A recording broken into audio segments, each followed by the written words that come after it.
मैंने maximum weight gain किया था, वो 118 तक मैं पहुंच गया था। फिर मैं ड्रॉप करके इसको अराउंड 70 के आसपास लेके आया। फैट लॉस और वेट लॉस के बारे में अनगिनत इन्फॉर्मेशन अवेलेबल है। कोई बोलता है ब्रेड छोड़ दो, कोई बोलता है चावल छोड़ दो, कोई बोलता है जीरा पानी पियो, हनी और लेमन पियो। जब मेरा वेट 118 था तो मेरा डाइट हैवी रहता था, उसमें प्रोटीन, कार्ब्स, फैट सारे रहते थे। मैं खूब राइस खाया हूँ, बिरयानी खा के अपना फैट लॉस किया।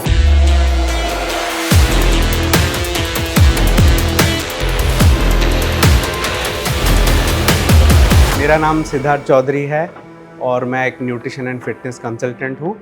मैं गुड़गांव में रहता हूँ, वैसे मैं उड़ीसा से बिलोंग करता हूँ। ये स्टोरी मेरे वेट लॉस जर्नी का है। जो मैंने मैक्सिमम वेट गेन किया था वो 118 तक मैं पहुँच गया था। फिर मैं ड्रॉप करके इसको अराउंड 70 के आसपास लेके आया। एक्सटर्नली कोई बुली करे या परेशान करे, उससे ज़्यादा हम लोग जो भी बंदा फैट है वो इंटरनली बहुत टॉर्मेंटेड रहता है, वो बहुत ही परेशान रहता है अंदर से। बाहर वाले बोले तो ट्रिगर हो जाते हैं, एजिटेट हो जाते हैं, मतलब परेशानी होती है, बट अंदर से वो बंदा कभी खुश नहीं हो सकता। मतलब अगर वो बता रहा है कि मैं 118 में बहुत खुश हूँ, वो सिर्फ दिखाने की कोशिश कर रहा है, कोई नहीं रह सकता खुश। वैसे एक सिंगल ट्रिगर पॉइंट नहीं होता है कि हम लोग को करना होता है अपना बॉडी वेट कम करना होता है। वो मल्टीपल स्टेजेस में हो रहे होते हैं। जैसे कि आप जो नॉर्मल रोज़मर्रे का काम जो भी कर रहे हैं, आप प्रोफेशनली जो भी कर रहे हैं, आप वो अच्छे से नहीं निभा पा रहे होगे, आप लोगों के सामने आना नहीं पसंद करोगे एंड आपको डायरेक्टली या फिर इनडायरेक्टली लोग कमेंट कर रहे होंगे खाने को लेके, कपड़ों को लेके, आप कैसे दिख रहे हो, इवन आपकी सांस फूल रही है उसके ऊपर भी लोग बोल सकते हैं।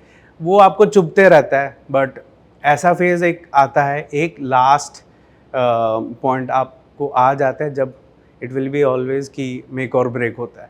तो वो था कि जब मेरा लड़का छोटा था तो मैं उसको एक बार स्टेयर्स पे लेके जा रहा था एंड शायद 5वें या छठे स्टेप्स पे ही मेरा हाँफना स्टार्ट हो गया। फिर मैं सोचा कि इतना अनफिट हूँ क्या, इतना छोटा बच्चा है एंड मैं उसको उठा के 5-6 स्टेयर्स नहीं ले सकता, तो ये जब तक बड़ा होगा तो मैं और अनफिट हो गया हूँगा एंड मैं सही एग्जाम्पल सेट नहीं करूँगा कि इसके लिए वो भी इसी राह में चल देगा कि फिर वो भी मोटा हो जाएगा।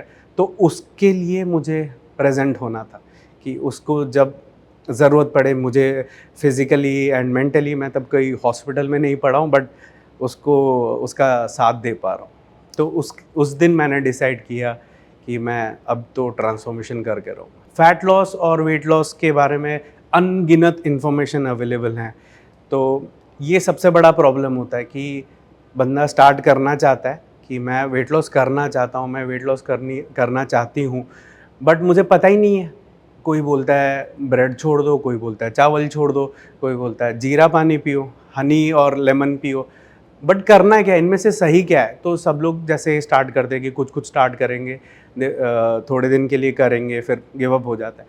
तो मैंने बहुत सारा चीज़ स्टार्ट किया। उस टाइम पे कीटो डाइट बहुत फेमस था। मैंने इवन लिक्विड डाइट भी ट्राई किया, जिसमें आप सब ग्राइंडर में डालो और ग्राइंड करके पी जाओ, you will not have anything solid.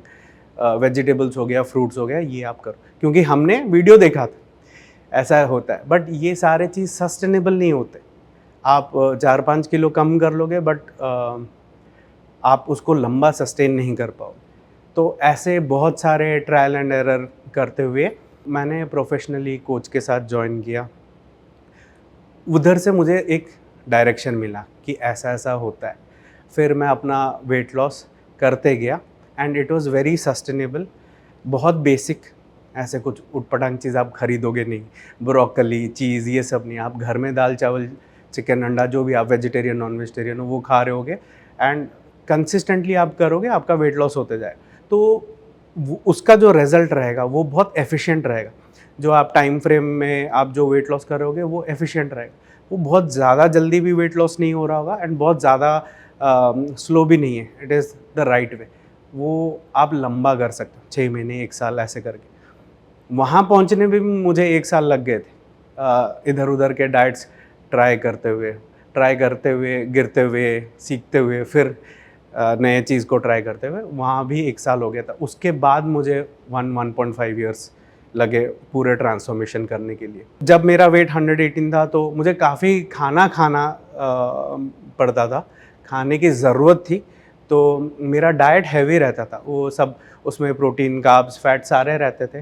घर का खाना खाता था मैं, घर में बना हुआ। सप्लीमेंट्स की ज़रूरत नहीं पड़ती थी क्योंकि मुझे खाने का स्कोप ही इतना था कि मैं सारा चीज़ अपना खाने से ही पूरा कर लूँ। तो मैं ब्रेकफास्ट जैसे थोड़ा सा पोहा खा लिया, उसके साथ अंडे खा लिए, ब्रेड खा लिया, अंडे खा लिए, डोसा भी खाता था, अंडे खाता था। बट एक प्रोटीन रहता था, एक कार्ब्स के साथ। फ्रूट्स खाता था थोड़ी देर के बाद, सब एक साथ नहीं खाता था, फ्रूट थोड़ी देर के बाद खाता था। फिर लंच में मैं दाल, चावल, चिकन खाता था, कभी कभी चिकन बिरयानी बना के खाता था। बट मुझे क्वांटिटी बताया गया हमेशा कि इतना चावल खाओ, इतना चिकन खाओ, इतना दाल खाओ। तो उसका परमुटेशन कॉम्बिनेशन कुछ भी कर लो। दाल को आपको एज अ दाल नहीं खाना है, आप शाम को रख लो, रोटी के साथ खा लो, या फिर रोटी के अंदर स्टफ़ करके खा लो। फिर शाम को मुझे मखाने ऐसे कुछ एक स्नैक्स टाइप का मिलता था, उसके साथ मुझे नट्स मिलते थे। उसके ऑप्शंस में स्प्राउट्स खा सकता था। एंड और उसके बाद भी एक मील लेता था, डिनर से पहले भी एक मील लेता था, जिसमें मुझे डेयरी रहता था, कुछ दही, दूध ऐसे टाइप का रहता था।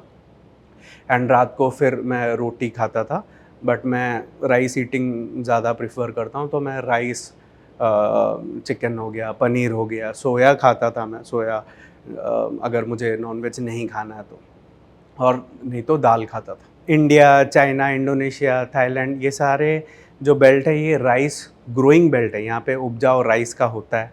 तो हम लोग का एक स्टेपल फूड है राइस। राइस, रोटी, आटा, बाजरा, इसमें प्रॉब्लम नहीं, प्रॉब्लम है कितना क्वांटिटी।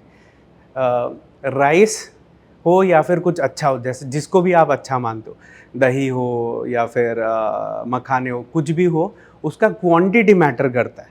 आप कोई भी अच्छा चीज़ जो आप अच्छा मानते हैं, उसको क्वांटिटी बहुत ज़्यादा है अगर आपके लिए, तो फिर वो अनहेल्दी हो जाएगा।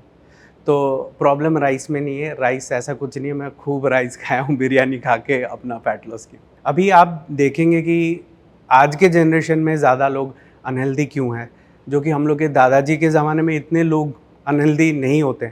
कुछ कुछ डिजीज़ेस ऐसे हैं जैसे पीसीओएस, थायराइड, हाइपरटेंशन, ये वो लोग सुने भी नहीं होते। डायबिटीज़ था बट इट वाज रेयर। तो अभी और उस टाइम में डिफरेंस क्या है कि हम लोग का लाइफस्टाइल बहुत चेंजेस हो गया। कन्वीनियंस में हम लोग को चीज़ें मिलती है। कुछ कैटेगरीज हैं प्रॉब्लम के, हम हिलते डुलते नहीं हैं, फिजिकल एक्टिविटी एकदम से ड्रॉप हो गई। जब हम चल के जाते थे कहीं पे, या फिर सब्जी खरीदने भी हम लोग जाते थे, हम लोग के दादाजी लोग वो तो फार्मर्स थे, खेती में काम करते थे, राइट। तो जो जो भी काम करता था वो फिजिकल एक्टिविटी रिक्वायर करता था, वो कम हो गया। लैपटॉप से मोबाइल पे पहुंच गए, हम लोग का हिलना डुलना बंद हो गया, कोई भी फिजिकल एक्टिविटी, वो एकदम एक फर्स्ट प्रॉब्लम है। सेकंड प्रॉब्लम है, हम लोग बाहर नहीं खाते थे, हम लोग के घर पे बनता था। रोज़ हम लोग घर पे खाते थे, बाहर जाके खाना वॉज वेरी रेयर।